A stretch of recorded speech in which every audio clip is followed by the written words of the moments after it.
So we're going to have Professor Satgopan, who doesn't need any introduction. Whole India knows him.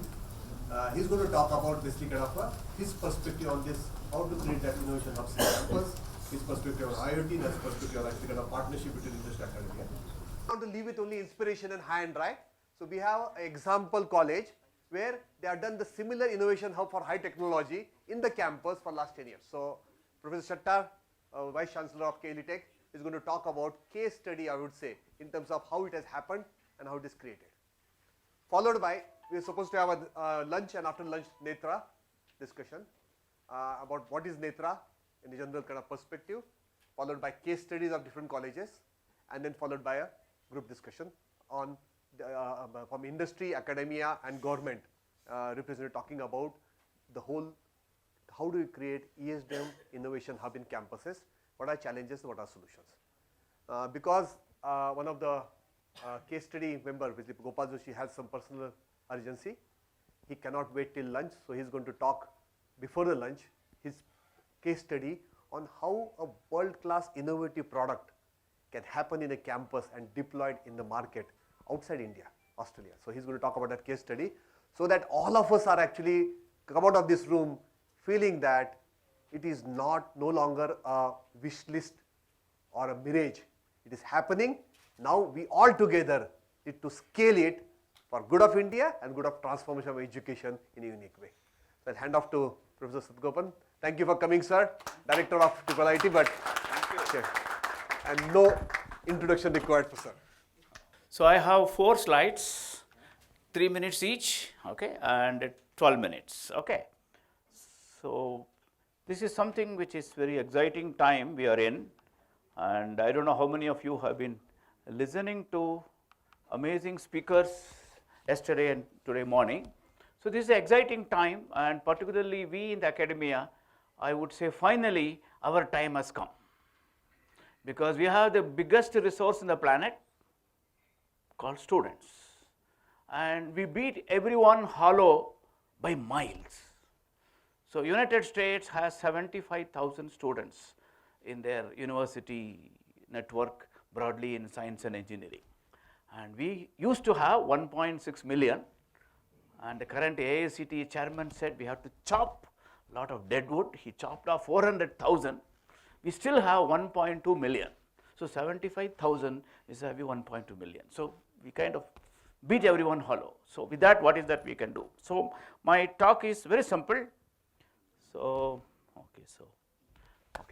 So you know, like I was preparing it yesterday, somebody came, I said, look, you know, we are academics, right? We have to have fun with it. So suddenly we said, why don't we put a state space? I'm putting fun on this, okay? 3 states and 1 space, okay? The state of IoT and state of Indian startup ecosystem, state of ESDM in India, and the space for academics, okay? So that's how, okay, so this is what we guys were busy in 70s, right? We were connecting computers. We used to have LAN, WAN, MAN, all that, right? And then at some point in time, we had computers connected in one university, computers connected in another university. We interconnected these connected computers, and we used to use this long term called interconnected connection of computers, and some fellow said, look, don't waste your time, call it internet. And that is how we had the internet. And you know, yesterday, I don't know how many of you listened to Ryan's talk. He talked about how in each time, one company became the iconic company. Many people made mainframe computers, IBM made it big. Many people made mini computers, DEC made it big. Many computers made PC, Intel and Microsoft made it big. Many companies connected computers, Cisco made it big, okay. And of course, at least for all of our students, even internet is long. You know, for these kids, FOR is too long, they put 4, right? So it's called net, okay, that is one part. But what has happened is, connecting computers, we thought will create so many opportunities. In the process, we have connected people. And once we connect people, they discover new forms. You know, at least in IIT Kanpur, we're all part of ERNet. Some 10 of us were building all of it. But for the 300 people, at the end, everything was over. What mattered was email. I'm talking of 1986, right? So much before the browsers were there, right? So mail became more important than Telnet and RLogin. And when you connected people, Other set of people, the so-called communication revolution. Uday is sitting there, right? We talked about the landline, the pager, mobile phone, etc., etc. Then recently phone and tablet and phablet. And there are interesting companies. Motorola was one. And Nokia, you know, sometimes my students, I just give them number just to kind of confuse them. See, 2009 was the peak for Motorola. They made 423 million handsets. There are only very few things in the planet which can give competition to India's population. One of them was Nokia. And of course, Nokia is no more, okay? So Samsung, Apple, again for the new generation, they don't use any of them. They call it phone. If you tell them feature phone, smartphone, they said, look, sir, you are a dumb guy talking about smartphone. Phone is a phone. Can there be anything other than a smartphone? That is how our children are, right? But connecting computers and people created completely different stuff. We have Google and the Facebook, right? To me, IoT will unleash something similar. When you connect computers, things, and people, we will see much larger one. Remember, in some sense, connected things is not new, okay? So I would say that, look, way back in 70s, we put a DCS in Madras refineries. Now, every pipe could be connected, every tap could be connected, every valve was connected, every vessel was connected. But the only thing is, it was not connected the way we are now talking of connecting. And the homework for, okay, because I see less of students and more of faculty, so take this homework and give it to your students. So what happens is, honestly I mean it, what is going to be the next one when we have computers, peoples and things? We will see something much bigger than Google, much bigger than Facebook, right? And what I want is, I want people to listen to Gopal Joshi and Ashok Shettar. And one such company should be born in this country, in a small place like Hubballi, right, in the next 5 years. So that is what we all will be happy. 10 years later, we will come back and celebrate that. Anything less than that is not good for us, okay? The startup of the Indian startup ecosystem. So I belong to the first generation, right? For 3 decades, from 50 to 80s, we all went abroad, mostly to the United States. In 50s, it was in dozens. In 60s, it was in hundreds. In 70s, it was in thousands. We went and taught in places like MIT, went and worked in companies like AT&T, solved the world's problem, and be happy. Occasionally send some few dollars home, okay? And our parents were happy, okay? And the next 3 decades, it actually multiplied, right? In 80s, it became tens of thousands. In 90s, it became hundreds of thousands. And then in the last decade, it was millions. So today, we are about 4.44 million direct and another about 12 million indirect, about 16 million. Okay? We are still solving world problems, working for great world corporations, sitting in India. It's called outsourcing, right? The next 3 decades, we will turn it around. Indians will solve India's problems, right? I repeat, Indians will solve India's problem. I'll give 2 examples. There's something called Travel Khana. Some of you might have used it. So somebody actually figured out there are about 12 million people traveling long distance overnight journey on Indian trains. You know, this country is numbers, right? So what happened? They need at least a breakfast, lunch and dinner. And at least in old times, you know, I still belong to a generation where my wife doesn't go to work. They are so good taking care of us. They'll pack something and give. That's not possible for my children, right? So what happened? They need to go somewhere. And Travel Khana offers this service. And partly it would not have been possible without the IRCTC getting rewired. So IRCTC was the traditional system. They made it into API. So in the traditional system, you could make tens of thousands of connects, you are happy, but now you want millions of connects, so you can't do it. So it's the API, so millions of people. So all that you do is you put the PNR, and it actually shows a one full screen, okay, which are the 3 options for breakfast, which are the 3 options for lunch, which are the 3 options for dinner, and they give 3 options, 29 rupees, 59 rupees, 89 rupees. and then press the button. It's a simple app, and then at the right place, you get what you want. Okay. So whether Travelkana will become big or not, I don't care. But 12 million people eating every day is a reasonably big business. Somebody will find it. Okay. So that is what is actually happening. Okay. So you all know about Paytm. Now what I really like about Paytm was, at least during demonetization time, there was a brilliant advertisement. Paytm Karo. It is a verb, not a noun. Right? That's what matters. Right? And the state of ESDM in India. For a long, long time, we had a very simple argument. You know, particularly we, the many professors, we cannot do it in India. So hardware, bhul jao, forget it. Right? We can't do it. That's how, I think, comfortably we kind of brushed it aside.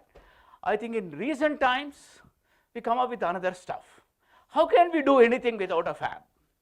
Oh, the moment you say a fab, it is a billions of dollars, it needs so much of water, so much of electricity, so we can't do it. Okay? But I think we should give credit to Hyderabad and Bangalore. We actually told everybody there's a fabulous opportunity for a fabulous country.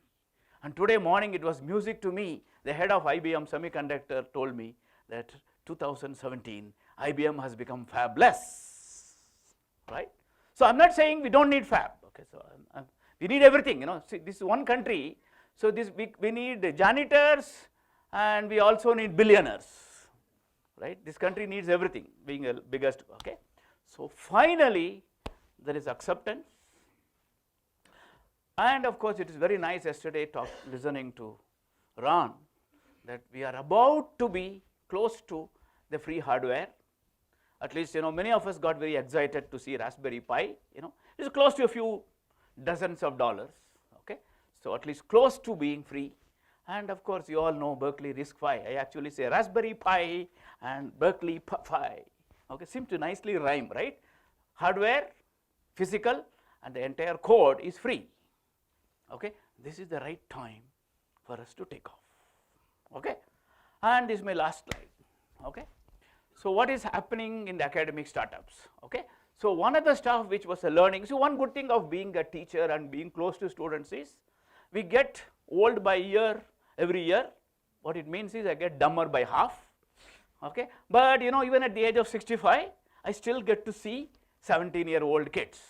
They are much brighter. They keep teaching us. Okay. That's a nice thing. So first thing I learned why startup is it is cool. What it means to at least there are a couple of teenagers here. What it means is very simple. I belong to a generation where date is a fruit.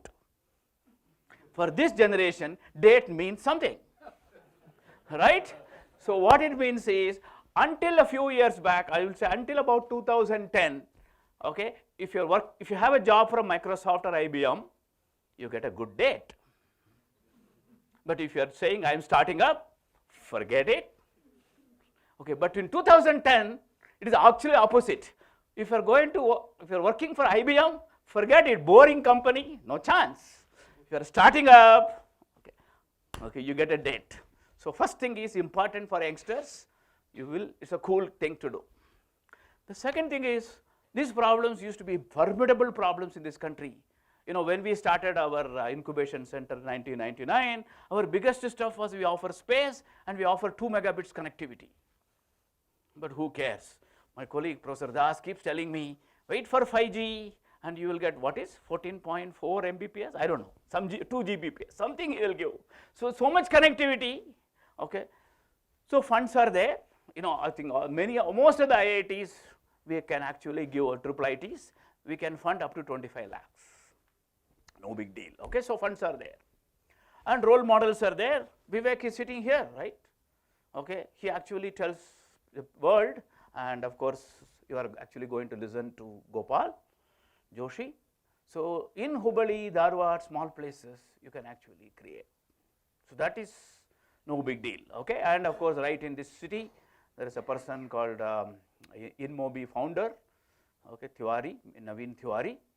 You know, like whenever we talk of billion-size populations or billion-size properties, you talk of Facebook, you talk of Google, you talk of Hotmail. They were only in the West Coast. But one company called InMobi addresses 1 billion unique devices, completely born developed in Bangalore, right? We are slowly coming there, right? Role models are there. And to me, I think the current generation of students are the luckiest generation anywhere in the planet. So you actually have a prime minister of this country who has actually become a salesman. Startup India, right? Modi talks of Startup India. So you can't ask for anything better than this, okay? So my message to the students is, don't wait for 4th year to start a startup. From day one, look for a startup.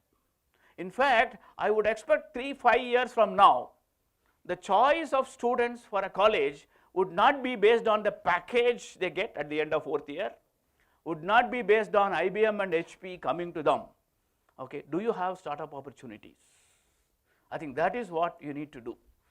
And UGC does not permit, but who cares for UGC, right? Okay, so UGC does not have a degree, but I tell you, add one more degree, BTech, MTech, PhD, drop out. So you come to a college to get a degree called dropout. Okay, I think that should be the stuff which you should do. And I can actually tell you, placement is going to be digitized. 3 days back, Satya Nadella was here. And you know, LinkedIn is a Microsoft company.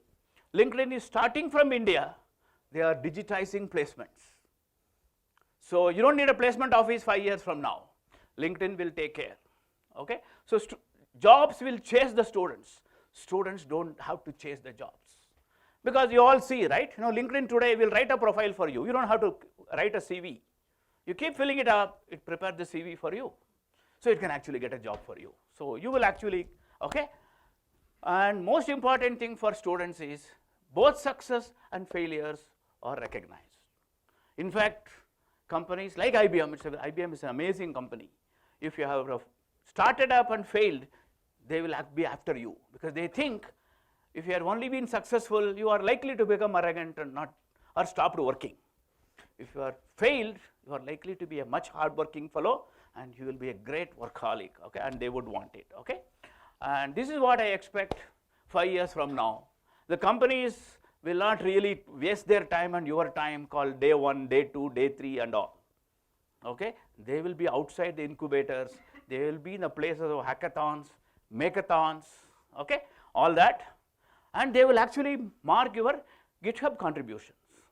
If you contribute, okay, you will actually get, please check your inbox. There will be a job waiting for you. Okay, that is what it is. Okay, the next best company is very much around the corner. Okay, it is going to be in ESDM space. It will be in Karnataka. What it will be, I don't know, but Vidya Shankar can be happy. Whatever it is, it will be IESA baby. Okay, the seeds for that are thrown today and are going to be nurtured by people like our Ashok Satar. Okay, thank you, and my 12 minutes is over. Okay. Thank you, thank you.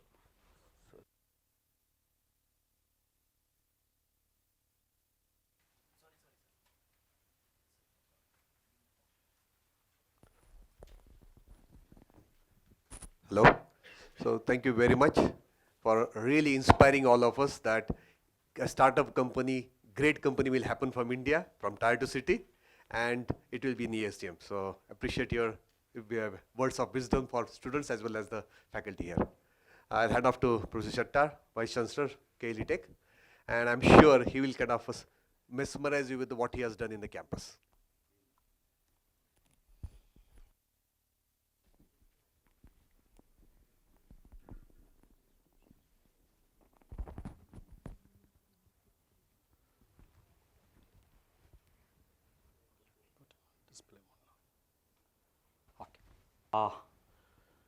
So the topic of today's theme, this particular session is creating ESDM product innovation hubs on campus.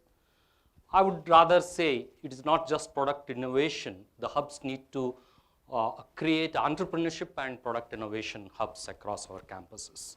So I'll be just trying to share our experience at KLE Technological University, which is located at Hubli. I think all of you know Hubli. How many of you don't know about Hubli? Okay, it's a city located 400 kilometers from Bangalore. on northern part of Karnataka towards Pune. Uh, it is a typical tier 2 city where industrial ecosystem does not exist. Whatever happens in Karnataka, it happens in Bangalore. That's what we want to change in the future.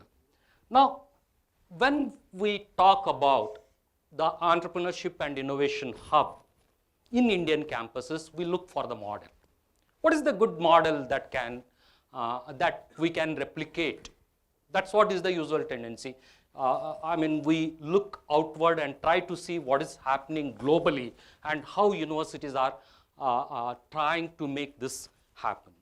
So I came across one of the studies done by MIT, by Ruth Graham. When we look at the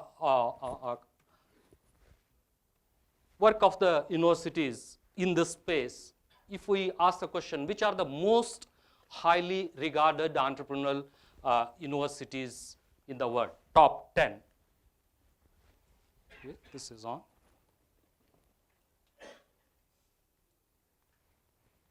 On. Just see.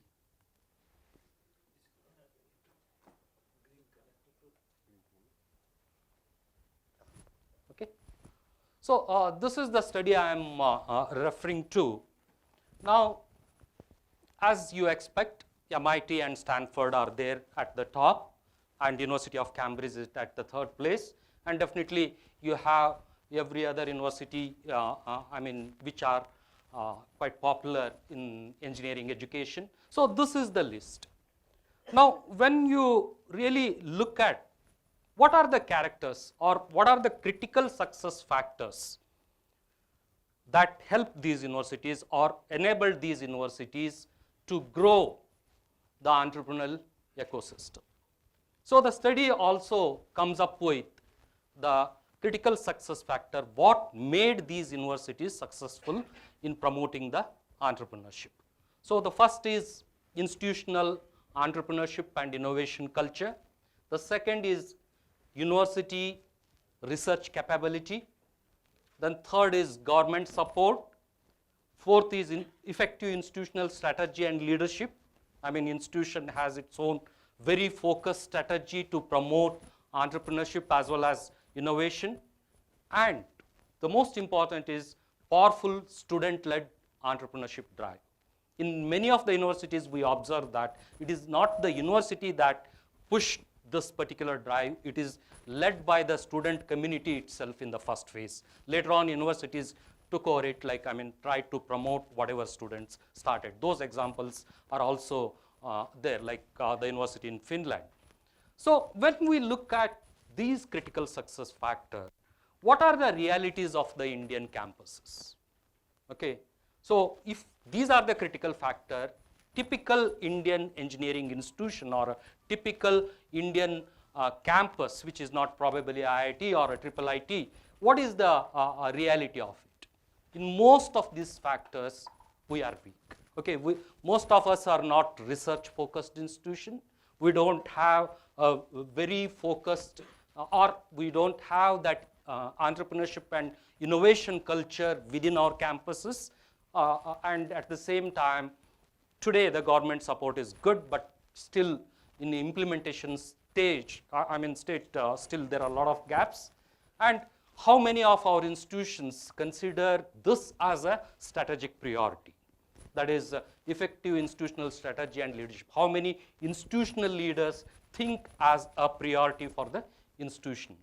So, and at the same time, typically in Indian campus, always students wait for what the teachers are coming to Hubli. One fine day, suddenly he entered into my chamber and introduced himself as a CEO of a startup which is there in Bangalore, and said that they want to move out of Bangalore and they are trying to find a suitable place. That's where the whole story started, I can say.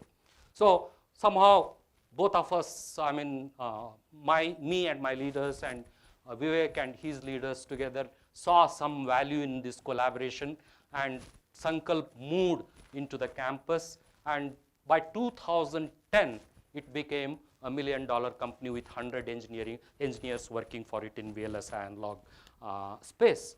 And that was the first eye-opener for us. This can also happen in a tier 2 city. A technologically intensive a startup can flourish in a tier 2 city. That is the first demonstration.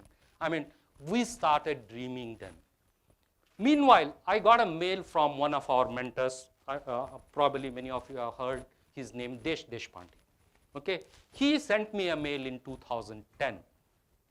I mean, with that mail attached was the Kaufman Foundation report of MIT, how MIT influences the whole socio-economic scenario of Massachusetts state, what role it has played over the years in developing the whole economy of that state.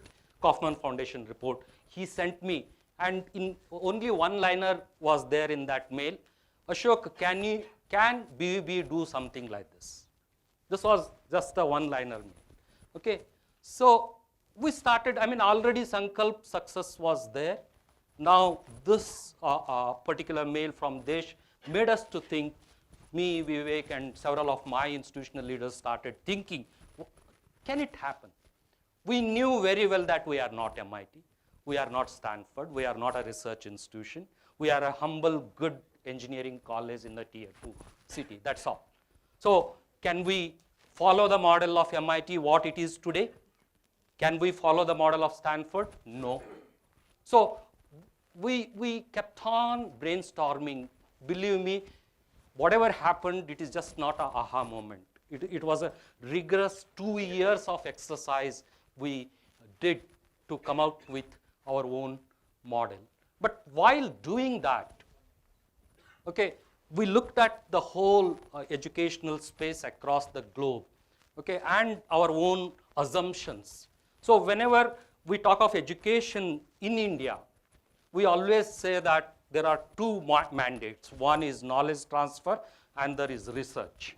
But can we add a third dimension to it? Can a good engineering institution like in West, can it play a generative role in driving the socio-economic scenario of the region? This is the question we kept on asking.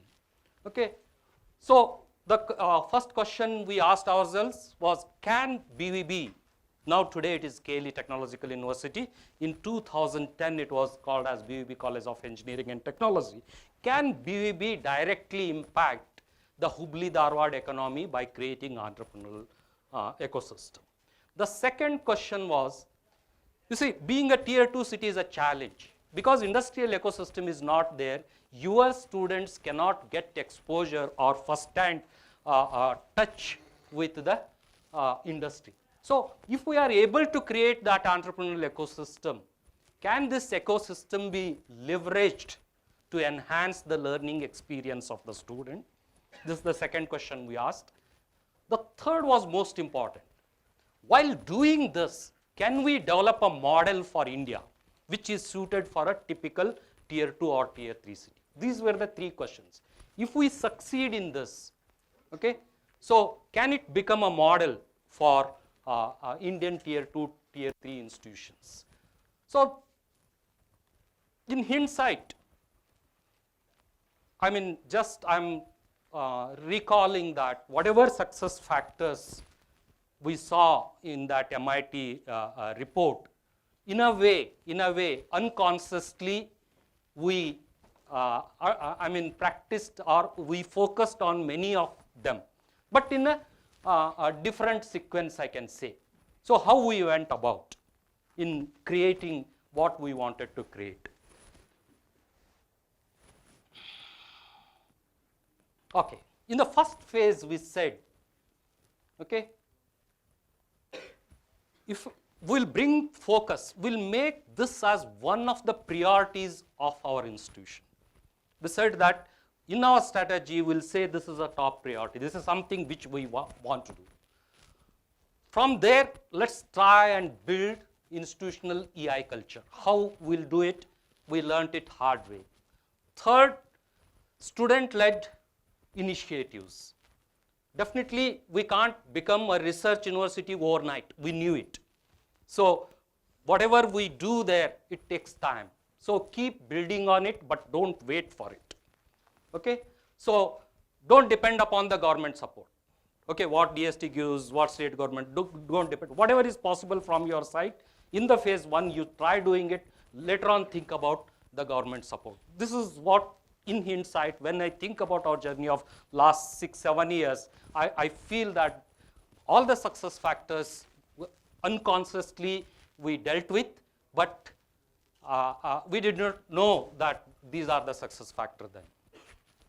Okay, so the model is, how strategically we focused on it. First, we set up a Center for Technology Innovation and Entrepreneurship in our campus. Our goal was very clear. We will create this center to promote entrepreneurial ecosystem in a tier 2 city. We will not even copy what Bangalore is, incubation centers at Bangalore are doing, what incubation centers in Mumbai are doing. We will have our own model for the promoting this. Fortunately, many people came to our help, particularly from the industry, like Dr. Madhu Atre, Vivek, okay, Satish Majumdar. Like this, many people came into our independent board, which we formed to grow this particular initiative very strategically. Next was, how is our model different from others? First, we said, in Hubli, that entrepreneurial ecosystem is not there.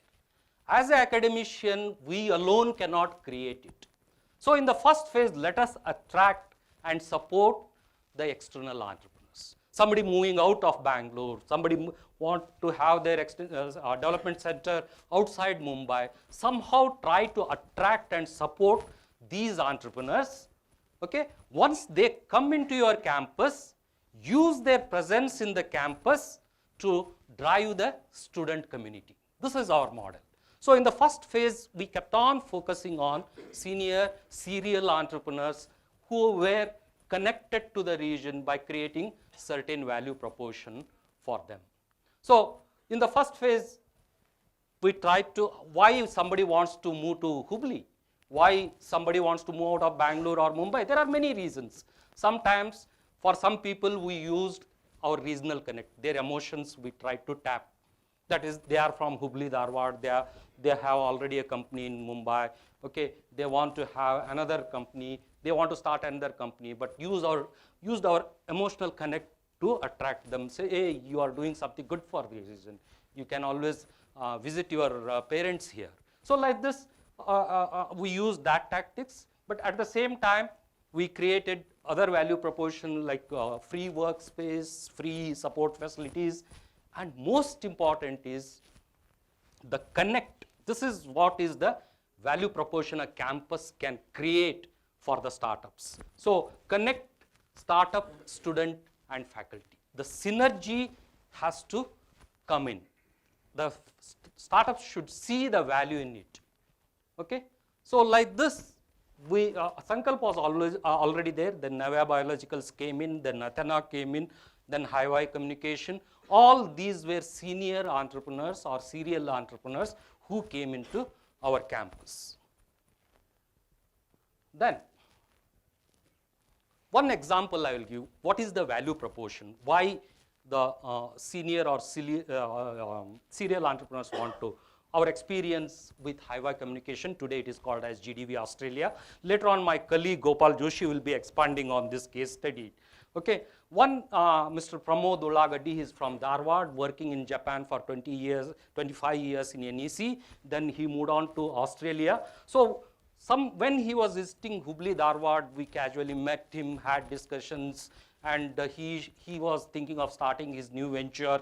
Okay, then we said, why don't you try it at Hubli? But he said, I'm sitting in Australia, but we said, start something in Hubli. That's how Highway Communication was started in Hubli. Now today it is called as GDV. So in 2013-14, this development center started, okay, wherein our students and faculty started working with this company. It was a company to build technology-based healthcare solution for Australian aged care industry. Okay, so continually throughout the 3 years, the faculty and the students worked with this company, and I'm very proud to say that today that product is patented and is being piloted in the Australian market, wholly developed in the campus by the student, group of students over the years, and the engagement of the faculty of the college. So this model, I mean, this is what the value creation for the startups which come into the campus. This is what they will be looking for. It is no more the space matters, no more the support facilities matter. It is the synergy they see with the faculty and the students. For example, a startup in a college campus working on product and technology solutions, if there is a synergy from students and faculty, the most important thing is, while my students working with these companies are able to experience the way in which the industry works. That's the most important takeaway for the institution. For example, my students working with this company used to always communicate with the teams in Australia, technical teams, management teams with the in Australia, and they knew how exactly the minutes, the technical specs need to be worked on. So the kind of experience which academicians alone cannot create, that now they were able to create. And at the same time, companies started feeling that this is a frugal way of developing their products, because very good talented students and faculty are working for you, hardly at any cost. So that is the frugal way of working. So this is the one model of value creation to the companies which makes them to come to your campuses. So now, what about the second prong? Okay, you brought in experienced serial entrepreneurs. Okay, now use their presence in the campus to build the ecosystem. Inspire and educate the students, mentor the students to start their startups. But that alone will not be sufficient. You need to create formal and informal intervention throughout their 4 years so that that mindset comes in. That is nothing but entrepreneurship innovation mindset. That's the important thing. So typically, over the 4 or 5 years, we designed such interventions, okay, wherein the students are continually engaged in the process of growing entrepreneurial mindset. So for us, the startup one stream is experienced entrepreneurs, but today a very large amount of my startups are coming from the student community. How we grow them? Okay. This is the whole student-led drive, I can say. We start at first year with something called as Pupa, where more than 1,200 students participate. We call it as Pupa. Okay. We give them 500 rupees. Each team gets 500 rupees as a seed funding. They need to create a product, sell it in the market, show us what profit they have got. Okay. It is nothing much big technology or technical thing. They need to first hand try to create, whether it is a kerchief, whether it is a simple food item, whatever, they need to create a product, they need to sell it, show us the profit. So we have the students' teams which worked out, 17% to 250% profit being shown by the students. From there, we take them, you see, 1,200 students come into the funnel, but based upon their own energy and the affinity they feel towards the entrepreneurship, that mindset, they go to ideation camps. Then we engage them in the end of second year in something called as Butterfly. Okay, from Pupa, we make them to move to Butterfly, wherein probably 200 students will be remaining. It is more intense engagement of 3 months, wherein they work on a business, their own business idea, okay, and pitch for their idea, where the industry and entrepreneurs will be reviewing them for their business idea, and this is where the filtering keeps happening. From Butterfly, if they are successful in Butterfly, and these are all student-led initiatives, hardly any faculty interface here. Okay, there are 50 or 60 MIB team, we call it as Make in BUB team, students who totally drive this. Okay, from there, if they are chosen as potential projects, we allow them to continue that business as a capstone project in their final year. Now, if the confidence level or the reviews say that, okay, this is a good business idea, worked out well, okay, then they enter into our incubation. So this is how the total drive or the student community is driven towards the startup culture. And it is first year to find, it is not that in third year we do workshops. Whole the engagement is from first year. Now we have started a minor in it. Any student doing a degree can do a minor in entrepreneurship, okay, parallelly along with his degree. We feel that in future, because in minor it is compulsory that whoever takes has to create a company. Okay, so that's how it is designed with UMass Lowell, and that we believe will help us to grow that. Now, how the students, not only entrepreneurial culture, how they can use the innovation, okay, or be innovative to create the companies. Let's see another example. Okay, we used to run a summer course in computer vision and graphics, 6 weeks course, very intense course. One of my professors used to run. Okay, then the same professor got IDH product, Indian Digital Heritage Project. Okay, wherein 20 institutions across India, IITs, NIDs, IIITs participated, and we are also a partner in college. Okay, several student teams worked on this project of 3D construction, 3D data processing, and algorithms. Okay, and they did projects in their mini, minor, and capstone as the projects in these areas. Now, if that has happened in some other institution, okay, the students would have done these projects and graduated, got good jobs.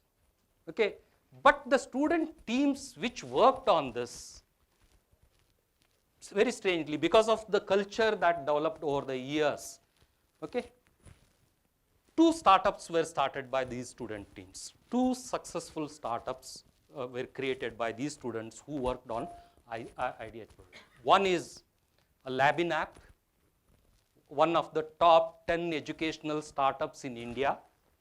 Okay, and today it is being implemented by Tata Foundation in 10,000 schools across India. This is the startup created by my 2012 batch students. 2012 batch students had more than million funding and very successful company today. And 2013-14 batch, Uma, I'm right? The other one, Altafs? Yeah, she is the faculty. Please, Uma, can you? So 2013-14 batch has created a wonderful product which is a big hit in architectural community. Snaptrude it is called as, from a two-dimension drawing, creating the 3D drawing. Very, I mean, they have 2 patents now and becoming very popular in architectural community. They had also a big funding for them. So just see, I mean, they were part of a IDH project. It would have ended as just a research project, but because of the culture, all of them got great jobs, best of the best jobs they got, but they did not go for the jobs. 2 to 3 years they toiled hard, and now today they have created the companies which worth more than 10 crores. So this is one, I would say that we are not a research-driven institution, but still, whatever the knowledge they absorb, whatever we create the opportunities for them to get the knowledge, that are being used by the students to drive entrepreneurship. And at the same time, in terms of growing the research, okay, we have created interdisciplinary clusters. We believe that the product development in the future is going to be totally interdisciplinary. So we have created research clusters in energy, ESDM, and material science, wherein the faculty from the different departments come together and we synergize their knowledge to create the products which can be commercialized. Here in the energy clusters, the research is not only focused towards the publication, it is more focused towards developing the products. Now, just from last 2 months, we are trying to evolve a new model in collaboration with Netra. Okay, it is a model in construction, but already it has started operating. Okay, so here when we say product research and development, okay, it is not just a research, product research and development.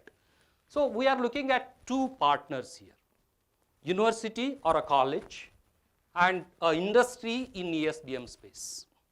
Okay, this is what the Netra is looking at. So this is the model we are trying to create. Now,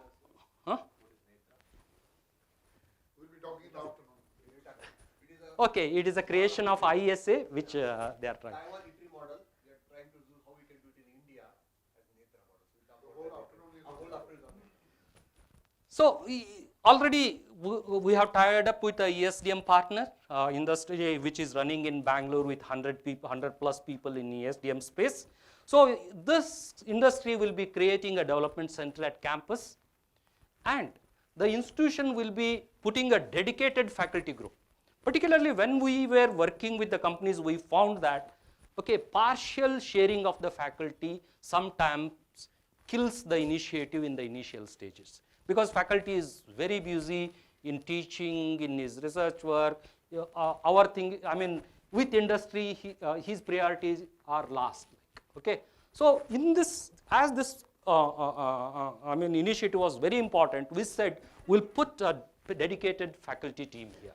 Okay, so now we have put 3 faculty members exclusively 100% on this development team. They have no teaching load, they have no other research load. Okay, so along with the students, this will be, I mean, these 3 entities will be working on a product research and development. Now, why? I mean, what it leads to? What it leads to? You see, as far as my institution is concerned, no doubt there are faculty who are good in ESDM area, but they are not good enough to create the world-class products. They don't have the practice of it.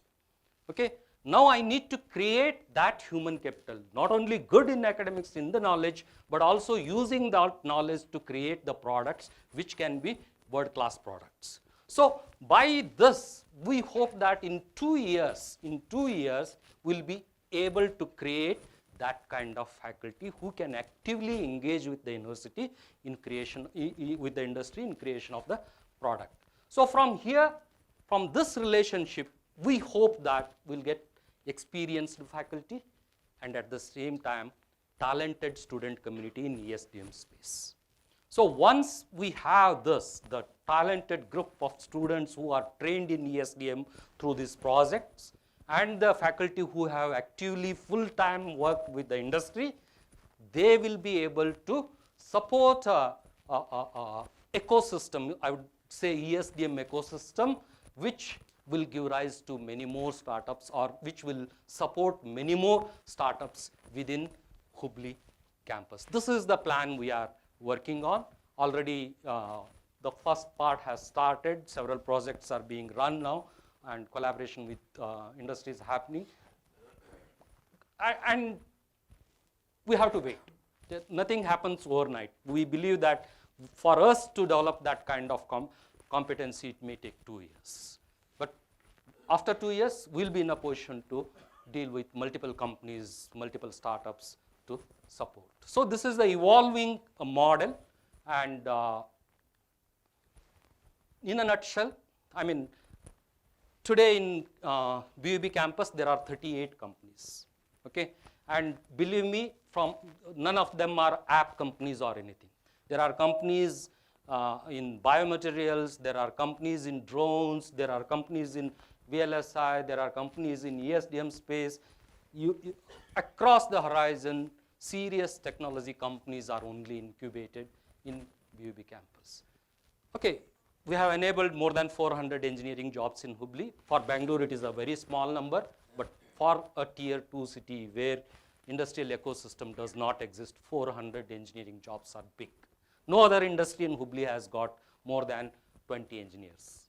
Okay, we in the campus were able to create 400 engineering jobs, hence helping the issue of migration to a small extent.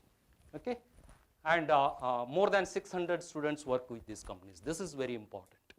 Okay, around 600 students at any point of time.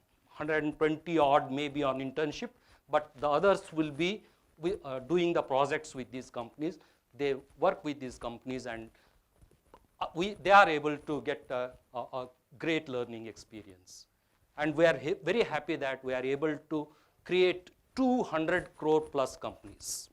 Okay, Sankalp, after that, just recently, Navya Biological just started with 2 scientists. Today, it is valued at 230 crores. Okay, with their 7 molecules patented. Okay, so this is the story I wanted to share. I mean, this is a big possibility for you. We believe that going forward, this model maturing, any good engineering college can replicate in any tier 2 city of India. Only what you require is strategic intent, good partnerships with the industry. There will be big challenges when you form this, because you come from 2 different worlds. Both the leaders need to be passionate about making it happen. And I request IESA to play a very vital role, very supportive role, because you are capable of networking. Okay, so we need to create a very synergetic network between the industries and willing institution, and if we do that, we can make it happen in any part of India. So, thank you very much. Thanks for giving this opportunity. I know I have 2 challenges. One is I'm standing between you and your lunch, and second is I have never had the opportunity to play a relay with Professor Shutter. We have never spoken in one single session so far. At least it was in different conferences or different stages or different times. But now I have to simply follow. Actually, whatever I am sharing with you is a subset of what Professor Shutter has been telling you, and I must tell you that it is his visionary leadership and courage to innovate that has made things possible on my campus. I have seen many people who are visionaries, who have great ideas, but they do not muster courage to challenge themselves and give a try.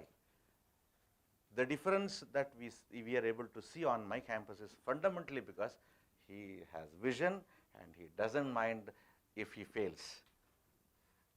And that is what has given us enough freedom, and whatever I am going to share with you is essentially, mine is couple of thousands below view of what Professor Shutter has spoken so far.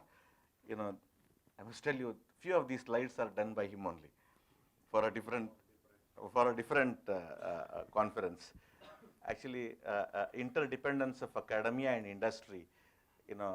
Academia supplies people. These things are known to us, and industry is driven by innovations, and research is required for both of us. But Professor Shutter did mention about this particular situation, challenges of Tier 2 and Tier 3 city colleges. The institutions situated in places like Hubli. Student learning is seriously affected because of this. And this is resulting in migration. We call ourselves EOUs, export-oriented units. And all these cities have eventually are becoming Vruddhashramas. It's one irreversible trend, but we are only trying. Yes. So, to me, what I'm going to tell you is, see, he has spoken to you about how students are enabled to become entrepreneurs. And then he shared with you the story of Vivek.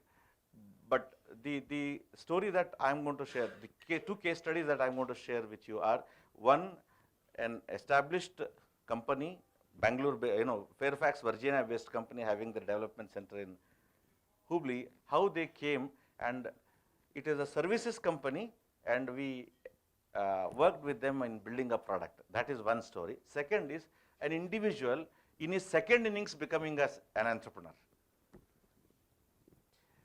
So, what's missing in our educational recipe? Design, testing, and quality assurance, standards, reliability, they're all missing. They are given inadequate focus in our curriculum. Most of what is taught is at philosophy levels, less focus on industry practices. Learning contexts lack rigor expected by industry, overly dictated by convenience of 3 hours. We want to do everything in 3 hours, whether it is laboratory or assessment. And complex engineering problem, I'm not very sure whether at all we have understood what are the characteristics of these complex engineering problems as defined by Washington Accord. Absence of proper testing environment is another big issue. There is always a gap between lab and land, fundamentally because of these things. Faculty members have been moderate, no experience or exposure to industry practices, and we have to supply workforce to industry. Academia worships glorious ideas, whereas industry expects some delivery or a working product. But what do we have? We have got great talent, untapped talent with high energy in the form of students, and few sane minds in the form of faculty members. What is the way out? For us, it was moving from philosophy-based engineering education to active and experiential learning oriented approach. And one of the things that I'm going to share with you is experiential learning in the form of projects. When I say projects, I'm referring to projects of relevance, which meant relevance in terms of technology, social need, and multidisciplinary nature of problems that people solve. Choosing a problem which has a real customer, use a mentor from industry, use engineering practices and standards, do adequate testing, and deploy the project at customer site and give support. Why? Because we need to apply the learning. Understanding is not enough. I just listed what are the differences between education, projects done in education space, and what does industry, how industry works on projects. And this is how I have understood as a teacher. If you look at the reliability axis, we have ideas to products. The x-axis I did not write because it has too many things. You can have one simple thing is effort. You can add anything else. And my student projects are somewhere here. Somehow I have to push them here.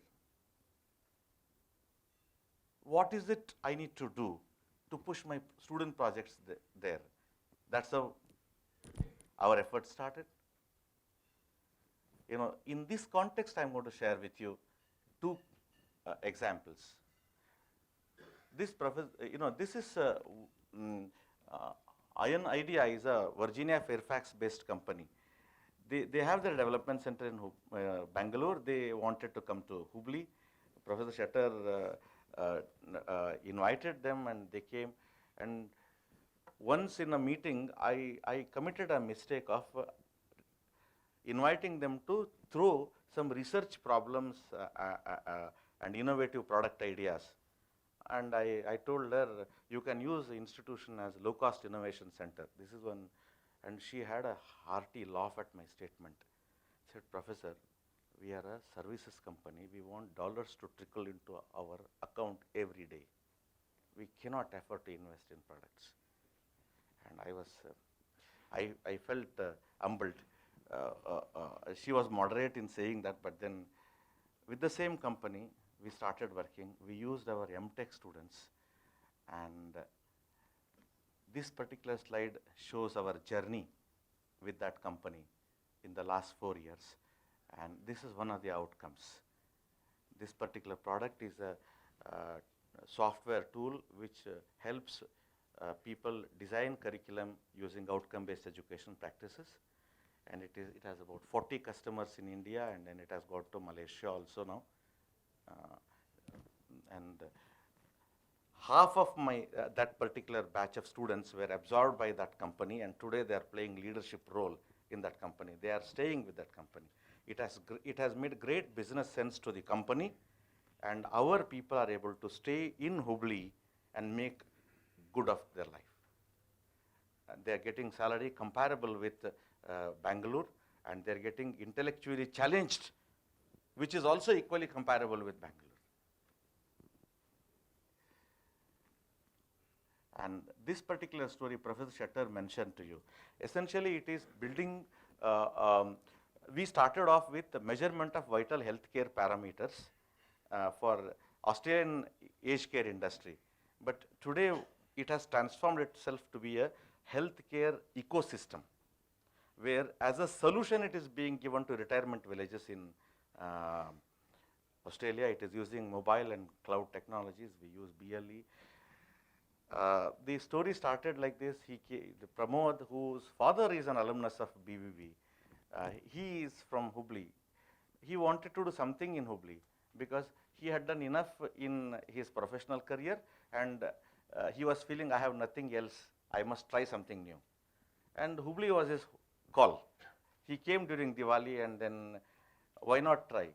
I told him, listen, we both can work together for 6 months expecting nothing. At the end, we should not blame each other. I was very clear. Without expecting anything, if you are prepared to work, come. Then 6 months, we used our students, motivated them. He wanted to build a POC. We built POC. He had given us 6 months time. In 45 days, we were able to build the POC and deliver. Later, he told us that he had tried this experiment with 3 more colleges simultaneously, and he eventually picked us. What eventually wanted to be a POC ended up being a product. Today, in the last 3 years, about 13 student batches have completed their projects. Today, we are able to churn out PhD level quality problems through this work. And the kind of investment that we are able to do in testing environment in this particular situation, and in educational institution cannot invest, because you won't even get access to those new technology and devices. You know, one of the largest, okay, let me just tell you quickly, the story is, today there are 4 retirement villages who are adopting this solution, about 12,000 patients being monitored using this. This is happening in Melbourne and around that. Second important thing is, when we started off, we had only stories. But today, when people started seeing, there is one of the largest electronics manufacturer in the world today is after us, and they want our solution to be deployed using their hardware. And Pramod says, no, our development center is in tier 2 city in India. They say, we have our office in Bangalore, no problem. We will give you all the required support, but please port it onto our hardware. And you can guess, but for reasons I'm not supposed to be saying who is that person, who is that company. And today, about 25 crore rupees investment, one Indian is able, wanting to do it. We are now trying to avoid, because we are seeing bigger possibilities for ourselves. This is very important to me. These are 2 case studies. Why did this work for us? Hindsight, looking back, I started listing. I said, choose right partner for collaboration. This is very true in our case. We had big companies coming, they will have their agenda. They are not wrong, but then I have to be careful with whom it matters. I have to be careful. We have realized that startups and MSMEs are the companies with whom we should work. Big companies, it's always nice. We can supply workforce to them. We can't dream big with them. Trust-based collaborations both working towards success. We were very careful. We did not want blame games to happen at the end. Respect for each other was one thing which I demanded. Luckily, it was possible for me. I said, academia has terms, exams, these are things. Whereas industry, they work by deadline. But if we are able to sync with each other, it's possible for us to work. For 4 years, we have been working with him. He knows our calendar of events. Develop clarity about responsibility. This is one important thing that we did. We did not have the skills required to mentor students, which will decide the quality of solutions. But we knew monitoring. This is what we kept doing. We were monitoring student projects. So we said, you do mentoring, we will do monitoring. He was not interested in doing assessments, doing, whether people are giving or not. We said, we will take care of these issues, you do mentoring work. And he did a fabulous job of mentoring, and we complemented with our monitoring, showing carrots and sticks. The result is, periodic reviews, the result is, we did not end up blaming each other. Never we had concerns, we had issues, but we could sit across and solve them. Recruit right students is very important. It is not just based on CGPA. Today we have evolved strategies. We announce and pick people based on skills, commitment, and interest. And that's where we are able to get, these days students don't stick beyond 6 months, but we are able to recruit students for 3 semesters for these projects.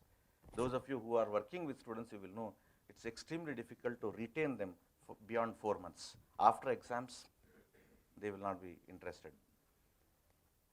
Students are task-oriented, they are not time-oriented. If you ask them to sit for 4 hours at a place, they will not. But if you give them a good challenge, they will sit overnight and then finish it off and then go. They are not employees. This is one thing which we consciously built into these industries, and it has worked. And we used vacations to build domain skills and prerequisites. Domain knowledge is not given, and if you want to build products of real value to society, children need huge understanding of domain. And we use 8 weeks of vacation to adequately expose them to domains and give them prerequisite technology skills if there are missing. Rigorous monitoring, quick escalation and actions. Periodic review we did. And last one, 7th one, by mistake it's 6th, 7th, last one is for me. What we did was, every time, in every review, teachers also sit. So we understand what is missing, where we are putting efforts on while students are doing project. Those things we immediately take up, make them part of our curriculum. Today, agile programming practices are taught at first year level. Test-driven development, pair programming are practiced at first year level. This we learned because we chose to work with people from industry. Otherwise, we wouldn't have learned this so fast. However, we do have challenges. See, assessment continues to remain waterfall. Practices are agile. So this is one big problem we are facing. We will find a solution. This is my brief presentation. I'm open for questions.